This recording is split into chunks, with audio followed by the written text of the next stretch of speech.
ഈശോയുടെ രക്ഷാകരമായ മരണത്താൽ രക്ഷിക്കപ്പെട്ട സഹോദരന്മാരെ, ദുഃഖവെള്ളിയാഴ്ചയ്ക്ക് ശേഷം വരുന്ന ഈസ്റ്റർ ഞായറിന് മുമ്പുള്ള ഈ ദിവസത്തിന് വളരെയധികം പ്രാധാന്യമുണ്ട്. ഒത്തിരി പ്രത്യേകതകളുണ്ട്.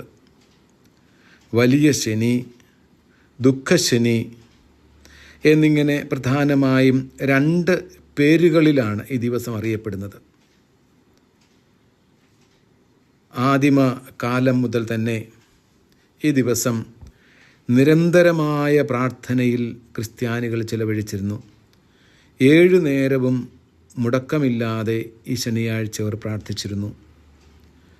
സങ്കീർത്തനങ്ങൾ മുഴുവനായും ആലപിച്ചിരുന്ന ദിവസമാണ് ഈ വലിയ ശനി. നിശബ്ദമായി പ്രതീക്ഷയോടെ വിശ്വാസികൾ കാത്തിരിക്കുന്ന ദിവസമാണ് വലിയ ശനി. ഈ ദിവസത്തിൻ്റെ വലിയ പ്രത്യേകത, ഈ ദിവസം വലിയ ദൈവിക രഹസ്യങ്ങൾ ഉൾക്കൊള്ളുന്നതാണ് എന്നതാണ്. ഈശോയുടെ മൃതസംസ്കാരത്തിൻ്റെയും അവിടുത്തെ കബറിടത്തിൻ്റെയും ശ്രീഹന്മാരുടെ വിശ്വാസ പ്രമാണത്തിൽ നാം ഏറ്റുപറയുന്ന പാതാളങ്ങളിലേക്കുള്ള ഇറക്കത്തിൻ്റെയും രഹസ്യമാണ് ഈ ശനിയാഴ്ച നാം നിശബ്ദതയിൽ ആഘോഷിക്കുന്നത്. ഹെബ്രായർക്കുള്ള ലേഖനത്തിൽ നാം ഇങ്ങനെ വായിക്കുന്നുണ്ടല്ലോ, 2-ാം അധ്യായം 9-ാം വാക്യത്തിൽ, മരണത്തെ ആശ്ലേഷിക്കുവാനായി ദൂതന്മാരെക്കാൾ അല്പം താഴ്ത്തപ്പെട്ടവനായ ഈശോ മരണത്തിനധീനനായി എന്ന്. അവിടുന്ന് പൂർണ്ണ മനുഷ്യനായതുകൊണ്ട് അവിടുന്ന് മരിച്ചു. ദുഃഖവെള്ളിയാഴ്ച കുരിശിൽ ജീവൻ വെടിഞ്ഞ നിമിഷം മുതൽ ഈസ്റ്റർ ഞായറാഴ്ച അവിടുന്ന് ഉത്ഥാനം ചെയ്ത് മഹത്വീകൃതനാകുന്നതുവരെ അവൻ്റെ ശരീരവും ആത്മാവും തമ്മിൽ വേർപെട്ട അവസ്ഥ അനുഭവിക്കാൻ അവിടുന്ന് തിരുമനസ്സായി എന്നതാണ് സഭാപിതാക്കന്മാരുടെ പഠനം. സാധാരണ നമ്മുടെയൊക്കെ മരണത്തിൽ ഈ വിഭജനം ഉണ്ടാകുന്നു. മരണത്തോടെ ആത്മാവ് വേർപെട്ട് ഈശോയുടെ മഹത്വത്തിലേക്കും ശരീരം ഭൂമിയിൽ അഴുകിത്തീരാനും അനുവദിക്കുന്നു. എന്നാൽ ഈശോ ആത്മാവും ശരീരവും വേർപെട്ടെങ്കിലും ശരീരം ഇവിടെ അഴുകിച്ചേർന്നില്ല. കാരണം അത് ഉത്ഥാനം ചെയ്യേണ്ടതായിരുന്നു. മിശിഹായുടെ ശരീരം കല്ലറയിലാണ് ഈ ദിവസം. അതുകൊണ്ട് ഈ ദിവസം വലിയൊരു രഹസ്യമാണ്. അവിടുത്തെ മരണം പോലെയും ഉത്ഥാനം പോലെയും പ്രധാനപ്പെട്ടതാണ് ഈ വലിയ ശനി. ഈശോയുടെ തിരുശരീരം കബറിടത്തിൽ 40 മണിക്കൂറുണ്ടായിരുന്നു എന്നാണ് മധ്യകാല ദൈവശാസ്ത്രജ്ഞന്മാരുടെയും ആത്മീയ പിതാക്കന്മാരുടെയും നിഗമനം. അതിൻ്റെ അടിസ്ഥാനത്തിൽ ആണ് സഭയിൽ, പ്രത്യേകിച്ച് പാശ്ചാത്യ സഭയിൽ വളർന്ന് നമ്മുടെ സഭയിലും ഇന്ന് ആഘോഷിക്കുന്ന 40 മണിക്കൂർ ആരാധന. ഈ ദിവസത്തിൻ്റെ പ്രാധാന്യം മനസ്സിലാക്കിക്കൊണ്ട് ഈശോ കബറിടത്തിലാണെന്ന ബോധ്യത്തോടെ നമുക്ക് ആരാധനക്രമം അനുസരിച്ച് പഴയകാലങ്ങളിൽ ഈശോയുടെ മൃതസംസ്കാര ശേഷം ദൈവാലയം ആരാധനയ്ക്കായി തുറന്നിരുന്നത് വലിയ ശനിയാഴ്ച രാത്രിയിലോ ഉയർപ്പ് ഞായറാഴ്ച പുലർച്ചെയോ ആയിരുന്നു. തിരുക്കർമ്മങ്ങൾ ദേവാലയത്തിൻ്റെ ആനവാതുക്കൽ തുടങ്ങി ദേവാലയം ചുറ്റി പ്രദക്ഷിണം നടത്തി കബറിടത്തിലേക്ക് യാത്ര ചെയ്ത് ദേവാലയം തുറന്ന് അകത്ത് കയറി മിശിഹ ഉത്ഥാനം ചെയ്തു എന്ന വലിയ രഹസ്യം ആഘോഷിക്കുകയായിരുന്നു ഇതിൻ്റെ ലക്ഷ്യം. ലത്തീൻ സഭയിൽ ഇന്നും ഇത് തന്നെയാണ് തുടർന്നു പോരുന്നത്. സഭാപിതാക്കന്മാർ തന്നെ ശനിയാഴ്ചയെക്കുറിച്ച് വളരെ പ്രാധാന്യത്തോടെ പറയുന്നുണ്ട്. പൗരസ്ത്യ സഭാപിതാക്കന്മാരിൽ ഏറ്റവും അവസാനത്തെ പിതാവായ ദമാസ്കസിലെ വിശുദ്ധ യോഹന്നാൻ പരിശുദ്ധ അമ്മയുമായി ബന്ധപ്പെടുത്തി വലിയ ശനിയാഴ്ചയെക്കുറിച്ച് ഇങ്ങനെയാണ് പറയുന്നത്. അവൾ മാത്രമായിരുന്നു പ്രതീക്ഷയുള്ള സ്ത്രീ. അവൾ മാത്രമായിരുന്നു ഈശോ ഉത്ഥാനം ചെയ്യുമെന്ന് പ്രതീക്ഷിച്ചിരുന്ന വ്യക്തി. ശിഷ്യന്മാരെല്ലാവരും ഓടി ഒളിച്ചു. അവർ ഒതുങ്ങിക്കൂടി. ഭയം കൊണ്ട് അവർ പുറത്തിറങ്ങിയില്ല.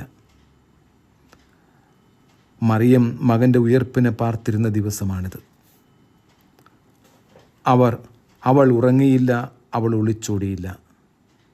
ഈ ദിവസത്തിൻ്റെ പ്രാധാന്യം കൊണ്ട് ഉയർപ്പ് ഞായറാഴ്ചയ്ക്ക് ഒരുക്കമായി ഇത് ആചരിക്കണമെന്ന് സഭാപിതാക്കന്മാർ ഓർമ്മിപ്പിക്കുന്നു. ഉയർപ്പ് ഞായറാഴ്ചയിലേക്കുള്ള വഴി വലിയ ശനിയാകുന്നത് പോലെ ഉത്ഥിതനായ മിശിഹായിലേക്കുള്ള വഴി മറിയമാണ് എന്ന് വിശുദ്ധ അഗസ്തീനോസ് നമ്മെ ഓർമ്മിപ്പിക്കുന്നു. ശനിയാഴ്ച ദൈവത്താൽ അനുഗ്രഹിക്കപ്പെട്ട ദിവസമാണെന്ന് നാം വായിക്കുന്നു. മറിയമാണ് സ്ത്രീകളിൽ അനുഗ്രഹീത. അനുഗ്രഹീതൻ്റെ അനുഗ്രഹീതയ്ക്ക് ഈ ദിവസം യോജിച്ചതാണ്. ശനിയാഴ്ച ദൈവം വിശുദ്ധീകരിച്ച ദിവസമാണ്. മറിയം കൃപ നിറഞ്ഞവളാണ്. അതുകൊണ്ട് അവളെ ഓർക്കുന്നത് ഇന്നത്തെ ദിവസത്തിന് ഏറ്റവും ഉചിതമാണ്. ഈ ദിവസങ്ങളിൽ, കഴിഞ്ഞ ദിവസങ്ങളിലെ എല്ലാം നോമ്പുകാല ചിന്തകളിൽ ഒരിക്കലും പരിശുദ്ധ മറിയത്തെക്കുറിച്ച് നാം ചിന്തിച്ചിരുന്നില്ല. എന്നാൽ ഇന്നാണ് അതിന് യോജിച്ച ദിവസം. ഈശോയോടൊപ്പം നടന്ന് കാൽവരിയിലെത്തിയ അവൾ തൻ്റെ പുത്രനെ ബലിയർപ്പിക്കുന്നത് കണ്ട് സംതൃപ്തിയടഞ്ഞ് തൻ്റെ പുത്രൻ ലോകരക്ഷകനാണ് എന്ന് വിശ്വസിച്ചിരുന്നത് ഉറച്ച് വിശ്വസിച്ച് അവൾ തൻ്റെ ഭവനത്തിലേക്ക് പോയി. അവൾ പ്രതീക്ഷയോടെ കാത്തിരുന്നു അവൻ്റെ ഉത്ഥാനം കാണാൻ. അവൻ ഉത്ഥാനം ചെയ്യും എന്നവൾ വിശ്വസിച്ചു. സൃഷ്ടികർമ്മത്തിന് ശേഷം ദൈവം വിശ്രമിച്ച ദിവസമാണ് ഇന്ന്, അല്ലെങ്കിൽ ശനിയാഴ്ച. ഉൽപ്പത്തി പുസ്തകം 2-ാം അധ്യായം 3-ാം വാക്യത്തിൽ നാം വായിക്കുന്നു, ഇത് ദൈവത്തിൻ്റെ വിശ്രമ ദിവസമാണ്. എന്നാൽ മറിയമാകട്ടെ വിശ്രമമില്ലാതെ ഉത്ഥാനത്തെ പ്രതീക്ഷിച്ചിരുന്ന ദിവസവുമാണ്. എന്നെ സൃഷ്ടിച്ചവൻ എൻ്റെ കൂടാരത്തിൽ വിശ്രമിച്ചു എന്ന് പ്രഭാഷകൻ 24-ാം അധ്യായത്തിൽ പറയുന്നുണ്ട്. അത് മറിയത്തിലുള്ള ഈശോയുടെ വാസം സൂചിപ്പിക്കാനാണ്. ഞായറാഴ്ചയുടെ കവാടമാണ് ശനിയാഴ്ച. മിശിഹ ലോകത്തിലേക്ക് പ്രവേശിച്ച കവാടമാണ് മറിയം. വെള്ളിയാഴ്ചയ്ക്കും ഞായറാഴ്ചയ്ക്കും, അതായത് ദുഃഖത്തിനും സന്തോഷത്തിനും ഇടയ്ക്കുള്ള ദിവസമാണിത്. ദുഃഖത്തിൽ നിന്ന് സന്തോഷത്തിലേക്ക് ഇതിലൂടെ മാത്രമേ കടക്കാനാകൂ. കണ്ണീരിൻ്റെ താഴ്വരയ്ക്കും സ്വർഗത്തിൻ്റെ സന്തോഷമായ മിശിഹായ്ക്കും ഇടയിലുള്ള മധ്യവർത്തിയാണ് ഈ ദിവസമെന്ന് 13-ാം നൂറ്റാണ്ടിലെ ദൈവശാസ്ത്രജ്ഞന്മാർ പഠിപ്പിച്ചിരുന്നു. ഇതിൻ്റെ മാനുഷിക രൂപമാണ് പരിശുദ്ധ കന്യകാമറിയം. ദുഃഖശനിയാഴ്ച ഈശോയുടെ മൃതദേഹം കല്ലറയിലായിരിക്കെ യഹൂദരെ ഭയന്ന് അവിശ്വാസികളായ ശിഷ്യന്മാർ ഒളിച്ചിരിക്കുകയായിരുന്നുവെന്ന് യോഹന്നാൻ്റെ സുവിശേഷത്തിൽ നാം വായിക്കുന്നുണ്ട്. നാം ഇതേക്കുറിച്ച് പറഞ്ഞതാണ്. യോഹന്നാൻ 20-ാം അധ്യായം 19-ാം വാക്യം.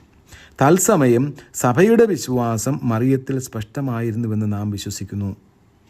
ഇപ്രകാരം പുത്രൻ്റെ ഉത്ഥാനത്തെ പാർത്തിരുന്ന പരിശുദ്ധ അമ്മയുടെ ഓർമ്മയാണ് നാം ഈ ദിവസം ആചരിക്കുന്നത്. മറിയത്തോടൊപ്പം നമുക്ക് ഈശോയെ കാണാനായി ഒരുങ്ങാം. തൻ്റെ പുത്രനെ, ദൈവപുത്രനെ ആദ്യമായി കൈകളിലെടുത്ത മറിയം തൻ്റെ പുത്രനെ ഉത്ഥാനം ചെയ്തുവെന്ന് പ്രഘോഷിക്കുമ്പോൾ നമുക്ക് മറിയത്തോടൊപ്പം ആയിരിക്കാം. അവനിലേക്ക്, അവൻ്റെ മഹത്വത്തിലേക്ക്, നിത്യസൗഭാഗ്യത്തിലേക്ക്, നിത്യജീവനിലേക്ക് ആദ്യമായി തിരഞ്ഞെടുക്കപ്പെട്ട മറിയം നമ്മുടെ ജീവിതത്തിന് മാതൃകയും തുണയുമാകട്ടെ. അവളോടൊപ്പം നമുക്ക് സ്വർഗത്തിലേക്ക് യാത്ര ചെയ്യാം. ഈശോയുടെ ഉത്ഥാന ദിവസമാണ് നാളെ. എല്ലാ ഞായറാഴ്ചകളും ആഴ്ചയിലെ ഉത്ഥാന ദിവസങ്ങളാണ്. മറിയത്തോടൊപ്പം നമുക്ക് ആയിരിക്കാം. നന്മ നിറഞ്ഞവളെ സ്വസ്തി, കർത്താവ് നിന്നോടുകൂടെ, നീ സ്ത്രീകൾ അനുഗ്രഹീതയാണ്. നിന്റെ ഉദരഫലമായ ഈശോയും അനുഗ്രഹീതനാണ്. അവനെ ഉദരത്തിൽ വഹിക്കാനും അവനെ പാലൂട്ടാനും നിനക്ക് ഭാഗ്യം ലഭിച്ചു. അവൻ്റെ പീഡകൾ കാണാനും അവനോടൊപ്പമാകാനും അവൻ്റെ മരണം കാണാനും നിനക്ക് അവസരം ലഭിച്ചു. അവൻ്റെ ഉത്ഥാനം കാണാനും ആത്മാവിനെ സ്വീകരിക്കാനും നിനക്കൊരു ഭാഗ്യം ലഭിച്ചു. ഈ ഭാഗ്യം ഞങ്ങൾക്കും നീ ഈശോയിൽ നിന്ന് വാങ്ങിത്തരണമേ. മറിയത്തിൻ്റെ മാധ്യസ്ഥ്യം നമുക്ക് അപേക്ഷിക്കാം. നമുക്ക് മറിയത്തോടൊപ്പമായിരിക്കാം, അവളോടൊപ്പം പ്രാർത്ഥിക്കാം, അവളുടെ മാധ്യസ്ഥ്യം നമുക്ക് അപേക്ഷിക്കാം. അമ്മ തൻ്റെ പുത്രനിലേക്ക് നമ്മെ വളർത്തട്ടെ. അവൾ പറയുന്നു, അവൻ പറയുന്നത് പോലെ നിങ്ങൾ ചെയ്യുക.